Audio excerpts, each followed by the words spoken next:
एक बार की बात है, एक छोटी सी बच्ची थी जिसका नाम रिया था। रिया बहुत ही डरपोक थी। उसे अंधेरा और अकेले रहना बहुत ही पसंद नहीं था। रिया के माता पिता दोनों ही नौकरी करते थे, इसलिए रिया को अकेले ही सोना पड़ता था। रिया को रात में सोते समय कई तरह की आवाज़ें सुनाई देती थीं। ये आवाज़ें उसे बहुत ही डराती थीं। एक रात रिया को अपनी खिड़की से एक अजीब सी आवाज़ सुनाई दी। आवाज़ बहुत ही धीमी थी और यह अंदर से आ रही थी। रिया ने डर के मारे अपनी खिड़की बंद कर ली।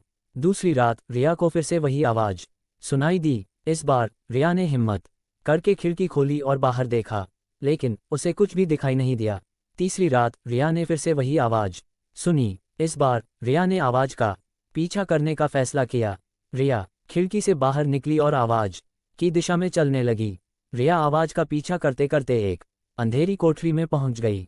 कोठरी बहुत ही डरावनी थी। कोठरी में एक पुराना पलंग था। पलंग पर एक आदमी लेटा हुआ था। आदमी बहुत ही बूढ़ा और बीमार लग रहा था। उसके चेहरे पर बहुत ही पीड़ा थी। रिया ने डर के मारे पीछे हटना चाहा, लेकिन वह नहीं हटी। रिया ने बूढ़े आदमी से पूछा, आप कौन हैं? बूढ़े आदमी ने कहा, मैं एक भूत हूँ।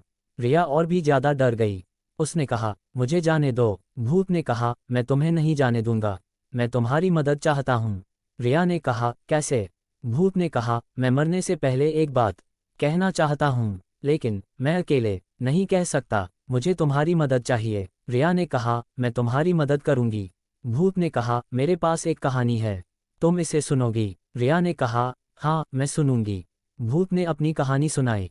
कहानी बहुत ही दुखद थी। कहानी सुनकर रिया की आंखों में आंसू आ गए। भूत ने कहा, मैंने अपनी पूरी जिंदगी गलतियां की हैं। मैं चाहता हूं कि तुम मेरी कहानी लोगों को सुनाओ, ताकि लोग मेरे जैसी गलतियां न करें।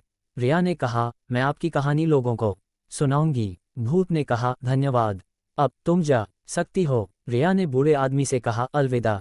रिया कोठरी से बाहर निकल आई। उसने अपने घर का रास्ता देखा और चलने लगी। रिया कोठरी से बाहर निकलने के बाद भी बहुत देर तक डरती रही, लेकिन उसे बूढ़े आदमी की कहानी याद थी। उसे पता था कि उसने सही काम किया है।